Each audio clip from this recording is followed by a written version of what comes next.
Praise the Lord. आज का जो मेरा वचन है वो उन लोगों के लिए है जिन्हें हर दिन कंपेयर किया जाता है या क्रिटिसाइज किया जाता है या कुछ ऐसे वर्ड्स बोले जाते हैं जिसकी वजह से वो बहुत ज़्यादा निराश हो जाते हैं, वो खुद को सोसाइटी से आइसोलेट करने लगते हैं और वो रोने लगते हैं। उस केस में हमें डील कैसे करना चाहिए, मैं ये आज आप सबके साथ डिस्कस करना चाहती हूँ। तो आप इसे ज़रूर सुने, आप बहुत ब्लेस्ड होंगे यीशु मसीह के नाम से। आमीन। नंबर वन थिंग जो आपको याद रखनी है, जो आपको पता होनी चाहिए, वो ये है कि आप कौन है, हु यू आर। इस दुनिया में जितनी भी चीजें बनाई गई है सबका एक पर्पस है और वो वही काम करते हैं जिस काम के लिए वो बनाए गए हैं। इस दुनिया में एक मनुष्य ही है जिसे नहीं पता कि वो खुद कौन है। वो वैसे बिहेव करने लगता है, वो खुद के बारे में वैसे सोचने लगता है, वो वैसे थॉट्स रखता है जैसे बाकी लोग उसको कहते हैं। उससे नहीं पता कि वो खुद कौन है। जिसने उसे बनाया है वो उसके बारे में क्या कहता है, वो खुद को वो समझने लगता है जो लोग उसको कहते हैं। अब एनिमल जो बनाया गया, हर एक एनिमल का खुद का एक पर्पस है और वो वही काम करते हैं। उन्हें बताना नहीं पड़ता है कि वो खुद कौन है।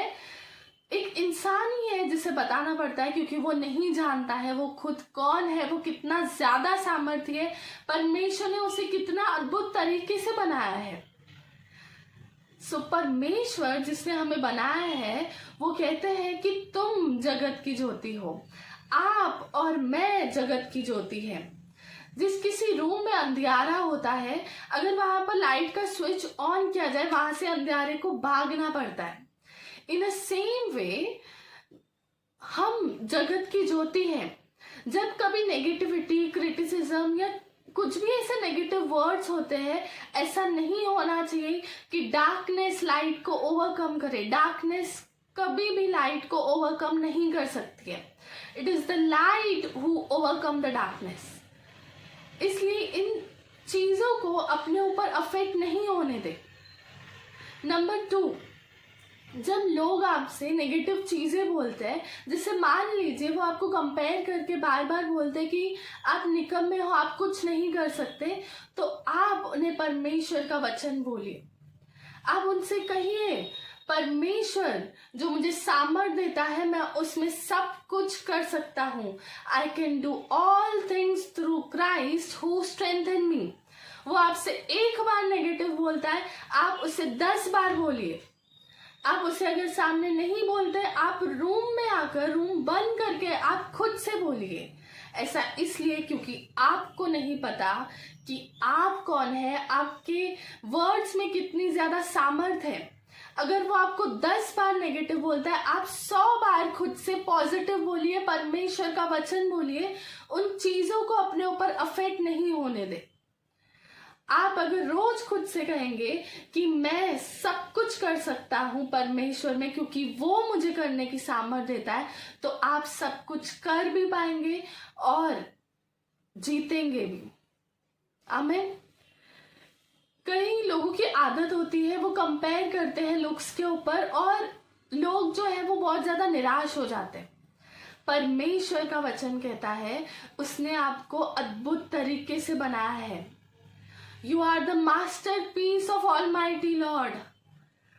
तो ये चीज याद रखिए, आप खुद से बोले कि आप परमेश्वर के मास्टरपीस हैं।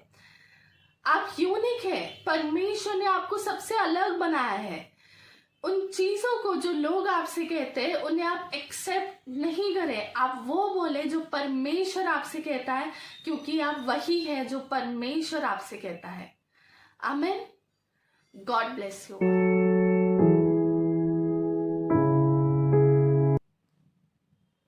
मैं पर्सनल गवाही आप सबके साथ शेयर करना चाहती हूँ।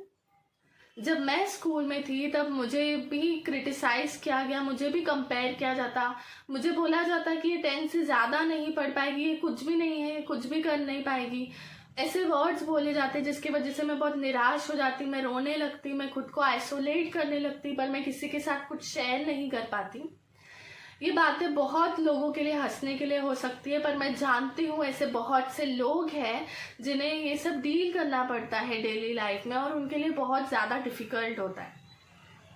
मैं परमेश्वर की महिमा के लिए बताना चाहती हूँ कि परमेश्वर ने मुझे 10th ही कंप्लीट नहीं करवाया, पर एक रेप्यूटेड कॉलेज से मास्टर्स इन साइंस भी करवाया। मैं अपने खानदान की पहली लड़की हूँ जिसने मास्टर्स इन साइंस किया हुआ है। मैं सारी महिमा परमेश्वर को देती हूँ। फिर जब मेरा कॉलेज कंप्लीट हुआ तब मुझे ये बोला गया कि जॉब के लिए मुंबई में अगर आपको जॉब चाहिए तो आपको रेफरेंस की ज़रूरत है, बिना रेफरेंस के आपको कहीं पे भी जॉब नहीं मिलेगा। अब मेरे तो इतने कॉन्टेक्ट्स नहीं थे, तो मैं प्रेयर करती, मैं परमेश्वर का धन्यवाद करती हूँ। कॉलेज ख़त्म होने के 15 डेज के बाद ही मुझे एक बहुत अच्छे इंस्टीट्यूट में एज अ लेक्चरर का जॉब मिला। बाद में मैंने मुंबई के वेल नोन इंस्टीट्यूट्स में भी एज अ लेक्चरर मैंने काम किया, और आज मैं आप सबके साथ अपना एक्सपीरियंस शेयर कर रही हूँ। मैं परमेश्वर का धन्यवाद करती हूँ इस बात के लिए। मैं आज आप सबको एंकरेज करना चाहती हूँ जो इन सब बातों के साथ डील करते हैं। रोने से, आइसोलेट करने से कुछ नहीं होता है। आपको फाइटर बनना पड़ेगा। आप सबको अपने लिए पॉजिटिव कन्फेशन करने पड़ेंगे। अगर कोई आपसे कुछ भी नेगेटिव बोलता है, आप उसे एक्सेप्ट नहीं कीजिए। आप खुद को परमेश्वर का वचन बोलिए, वो सामर्थ से भरा हुआ वचन है। मेरा परमेश्वर के वचन का लिस्ट ऑफ कन्फेशन बना हुआ है। मैं जब भी प्रेयर रूम में जाती, मैं वो सारी चीजें कन्फेस करती जो परमेश्वर ने मेरे लिए कही है। ये परमेश्वर का वचन जो है ये एक स्पिरिचुअल मिरर है। जैसे ग्लास का मिरर होता है, वो एक फिजिकल मिरर है। आप उसके सामने खड़े होते हैं, आपको पता चलता है कि आपने जो बिंदी लगाई है वो ठीक से लगाई है कि नहीं। आप उसे करेक्ट करते हैं और आप चेक करते हैं कि आप प्रेजेंटेबल है कि नहीं। इन अ सेम वे ये स्पिरिचुअल मिरर है। जब आप इसे पढ़ते हैं तब आपको पता चलता है कि आप कौन है, आप में कौन सी बातें हैं और कौन सी बातें ठीक करने की जरूरत है। और जब आप परमेश्वर के वचन को मानते हैं, आप पढ़ते हैं, आपको पता चलता है आप कौन है, तब ये सारी चीजें आपको अफेक्ट नहीं करती। आपको पता चल जाता है कि आप परमेश्वर की संतान है, और ये सारी नेगेटिव चीजें आपको अफेक्ट नहीं करती है। जब कोई भी मुझे कुछ नेगेटिव बोलता, अगर वो एक बार बोलता, मैं खुद से 10 बार पॉजिटिव कन्फेस करती, मैं परमेश्वर का वचन खुद के लिए बोलती। तो इस वचन को आप जरूर पढ़ें, प्रार्थना में रहें और पॉजिटिव कन्फेस करें। Amen. God bless you all.